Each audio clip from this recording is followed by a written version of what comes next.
So what would happen if rather than just having two normal lines or two normal equations we used to know, we do have another tricky guy that's going to be there that somehow is going to put some trouble for us. What does that mean? It means that I do have an equation like this: x plus y is equals to 2 and kx plus 2y is equals to 4. Somehow it means I do have two equations but three unknowns.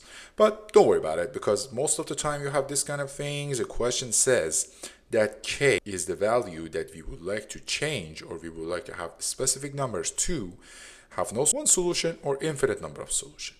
So it means that we do have some decision triggers. The very first one is no solution. No solution happens at a time that the slopes are equal, but y-interceptions are going to be different. So it means that I don't have any solution for the system itself on that point. By the way, it means that I do have two lines that are going to be like this. Everything is the same, the slope are the same, y-interception is different. So at what time I can have no solution? Imagine that my k equals to 1.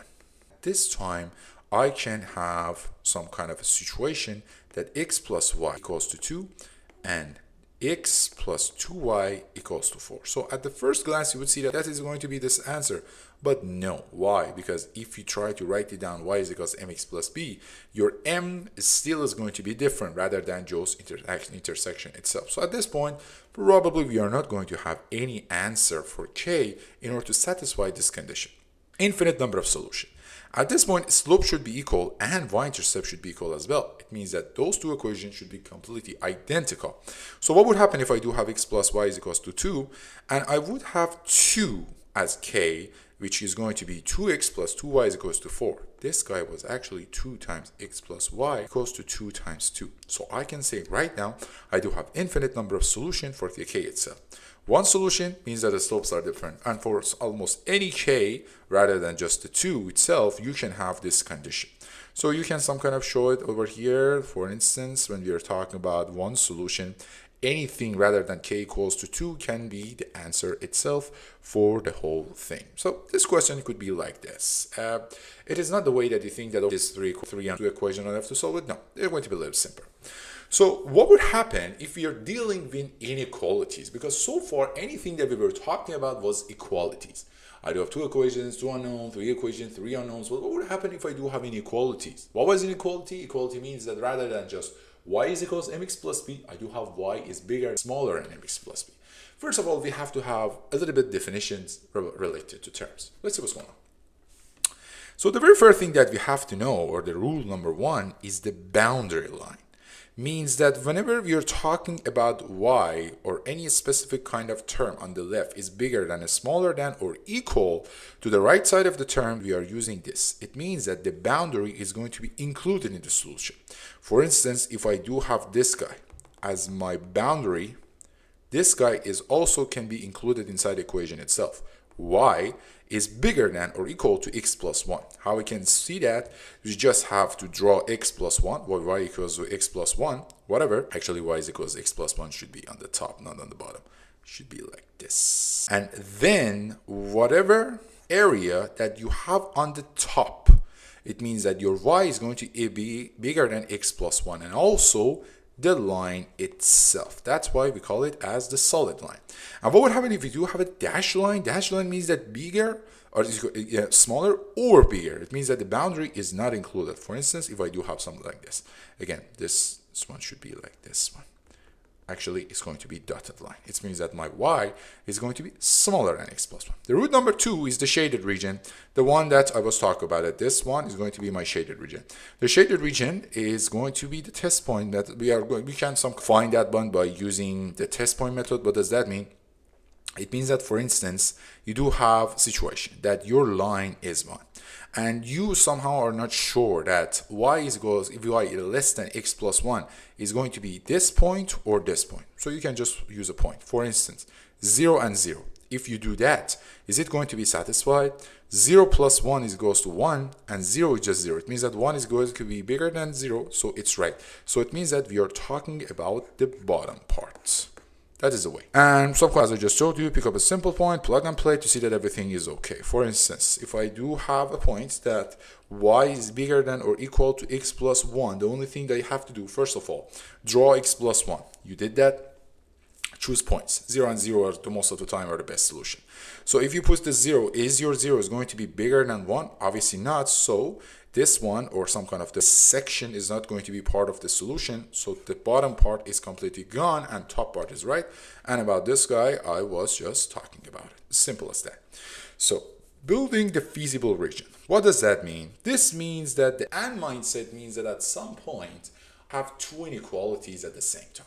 For instance, y is bigger than x plus 1, and another one is y is smaller than x, y is smaller than x. At this point, I have to find a region that is going to be accepted for both of these two guys. Remember, guys, about the inequalities, we don't have any one solution, infinite solution, or non-solution. No, at this point, we are talking about the regions. So at this point, when we are talking about AND, the regions should have a common spot or common ground. That's why we have to find a way, or we have the region that's going to be acceptable for both of them, which we call as a feasible region. So it means that at this point, I need an AND mindset, a system of inequalities. I do have two inequalities, or maybe three. Right now, we're just talking about 2D, so just two. Finds the region where all individual shaded areas overlap. It means that this is a common ground or the feasible region. So key vocabulary over here, let's just talk about it. Feasible region, again, the set of all of solution points or possible solution points for both of them, not only one. The boundary is the lines or curves that's going to enclose the region. For instance, at this point, if I assume that this is the shaded region, these guys or some kind of these lines you see are boundaries. It means that I cannot go any further than that. These are just boundaries. Or we can call another thing that we can call as corners or vertex. It means that the point where two boundaries on a line are going to intersect, which is guy could be the corner. This guy could be corner and this guy could be corner itself. As simple as that. Feasible region, boundary, and the corner and vertex. So what would happen if you're dealing with curves and lines? Everything again is the same.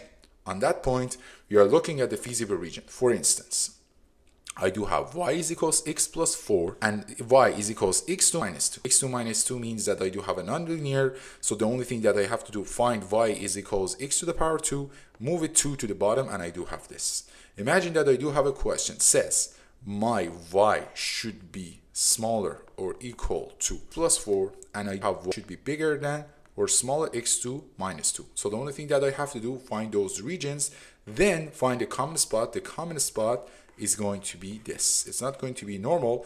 It's going to have a line as a boundary, and it's going to have a curve as another boundary itself, and again the vertex.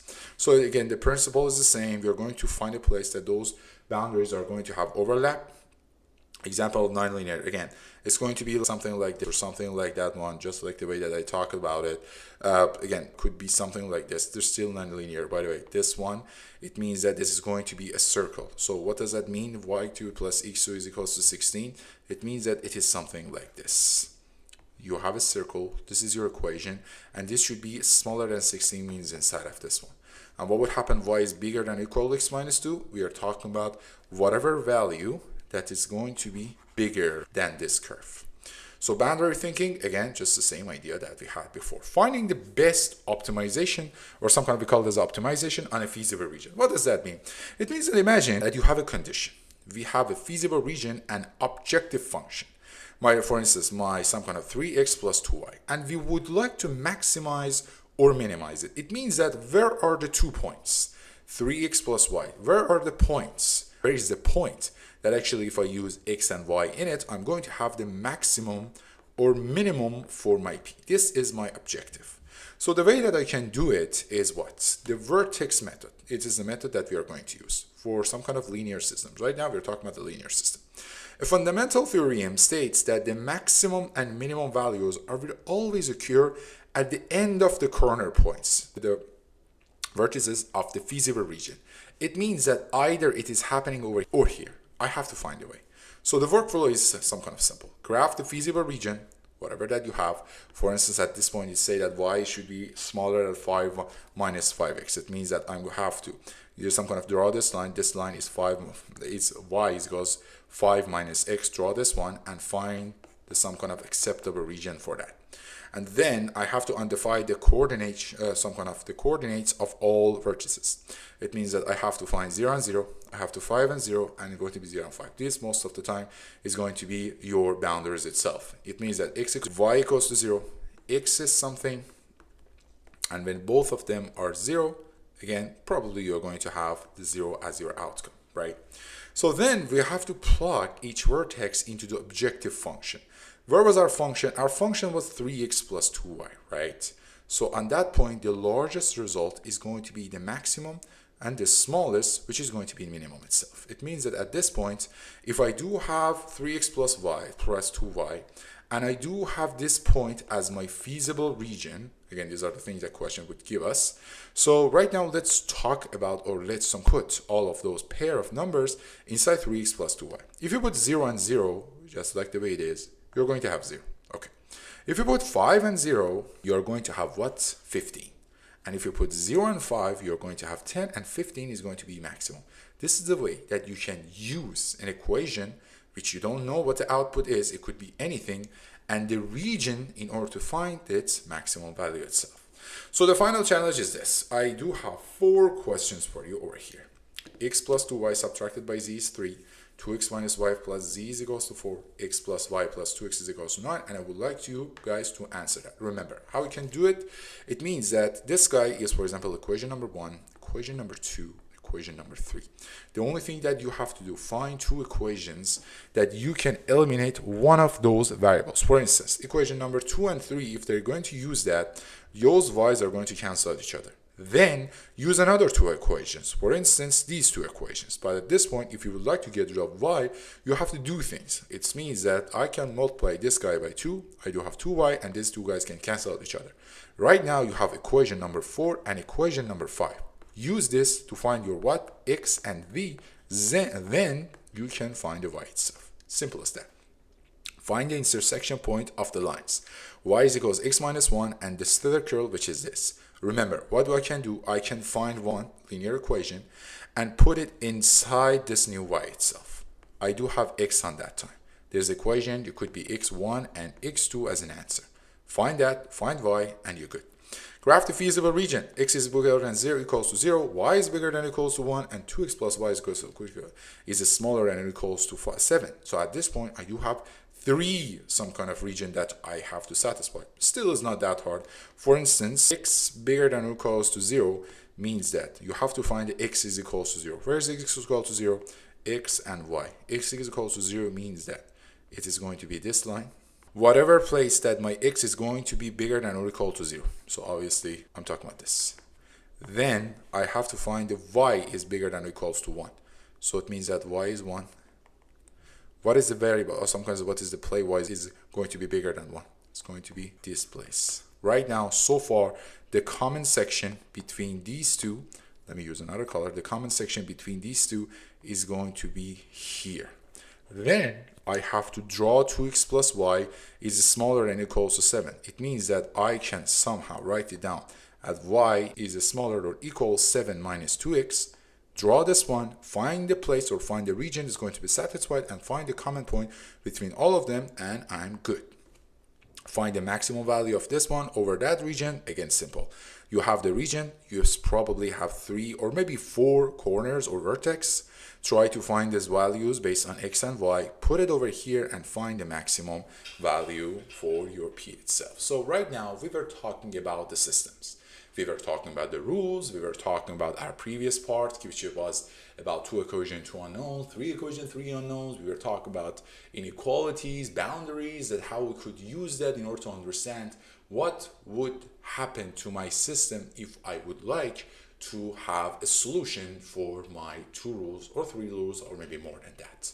So again, if you had any question related to these things, first of all, try to answer this question and put it on the comment down below. If you have any question, please ask me. I would do my best in order to help you guys. If I couldn't, probably is going to record another video related to that. But just before talking about the whole thing, as I just promised, my next video would be about the matrices. I'm going to show you guys that how actually you can use them in your day-to-day life, and also in order to apply it for this way, because that was one of the way to answer the 3 equations, 3 unknowns. Thank you for being here with me. Do not forget to like and share, comment. That would be so helpful for me. Have a super great day, night, whatever. See you around.